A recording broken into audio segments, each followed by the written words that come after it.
पश्चिम Asia में बढ़ते तनाव के बीच प्रधानमंत्री नरेंद्र मोदी ने ईरान के राष्ट्रपति मसूद पेजेश्कियान से फोन पर अहम बातचीत की। मौजूदा संघर्ष के दौर में दोनों नेताओं के बीच ये पहली प्रत्यक्ष बातचीत मानी जा रही है। इस बातचीत में क्षेत्रीय हालात, भारतीय नागरिकों की सुरक्षा और ऊर्जा आपूर्ति जैसे अहम मुद्दों पर विस्तार से चर्चा हुई। प्रधानमंत्री ने साफ किया कि भारत की सबसे बड़ी प्राथमिकता दुनिया भर में रह रहे भारतीयों की सुरक्षा सुनिश्चित करना है। इसके साथ ही भारत ये भी चाहता है कि वैश्विक तनाव का असर देश की ऊर्जा जरूरतों पर न पड़े और तेल गैस की आपूर्ति सुचारू रूप से जारी रहे। प्रधानमंत्री नरेंद्र मोदी और ईरान के राष्ट्रपति मसूद के बीच हुई ये बातचीत ऐसे समय में हुई जब पश्चिम एशिया में हालात लगातार तनावपूर्ण बने हुए हैं। कई देशों के बीच बढ़ते टकराव और अन्य गतिविधियों के कारण पूरे क्षेत्र में अनिश्चितता का माहौल है। ऐसे समय में भारत की चिंता दो अहम पहलुओं को लेकर है। पहला, उस क्षेत्र में काम कर रहे भारतीय नागरिकों की सुरक्षा और दूसरा, ऊर्जा आपूर्ति की स्थिरता। प्रधानमंत्री ने बातचीत के दौरान इस बात पर जोर दिया कि भारत अपने नागरिकों की सुरक्षा को सर्वोच्च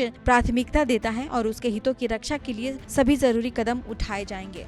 बातचीत के बाद प्रधानमंत्री ने कहा कि भारत लगातार स्थिति पर नजर बनाए हुए है और जरूरत पड़ने पर हर संभव कदम उठाने के लिए तैयार है। उन्होंने ये भी कहा कि सरकार विदेशों में रह रहे भारतीय नागरिकों के साथ लगातार संपर्क में है। किसी भी आपात स्थिति में निपटने के लिए भारतीय दूतावासों और संबंधित एजेंसियों को सतर्क रहने के निर्देश दिए गए हैं। प्रधानमंत्री का कहना है कि भारतीय नागरिकों की सुरक्षा और उनका सुरक्षित भविष्य सरकार की जिम्मेदारी है, इसलिए किसी भी संकट की स्थिति में भारत अपने नागरिकों को सुरक्षित रखने के लिए पूरी तरह प्रतिबद्ध है। प्रधानमंत्री ने इस बातचीत के दौरान ऊर्जा आपूर्ति के मुद्दे को भी विशेष रूप से उठाया। उन्होंने कहा कि भारत की अर्थव्यवस्था और आम लोगों की जरूरतों के लिए तेल और गैस की निरंतर आपूर्ति बेहद महत्वपूर्ण है। पश्चिम एशिया दुनिया के प्रमुख ऊर्जा उत्पादक क्षेत्रों में से एक है और वहाँ की स्थिति का असर वैश्विक ऊर्जा बाजार पर पड़ना स्वाभाविक है। ऐसे भारत की कोशिश है कि किसी भी तरह की अस्थिरता का असर देश की ऊर्जा आपूर्ति पर न पड़े। प्रधानमंत्री ने इस संदर्भ में सहयोग और स्थिरता बनाए रखने की जरूरत पर जोर दिया। विशेषज्ञों का मानना है कि प्रधानमंत्री ईरान के राष्ट्रपति के बीच हुई ये बातचीत भारत की संतुलित और व्यवहारिक विदेश नीति को दर्शाती है।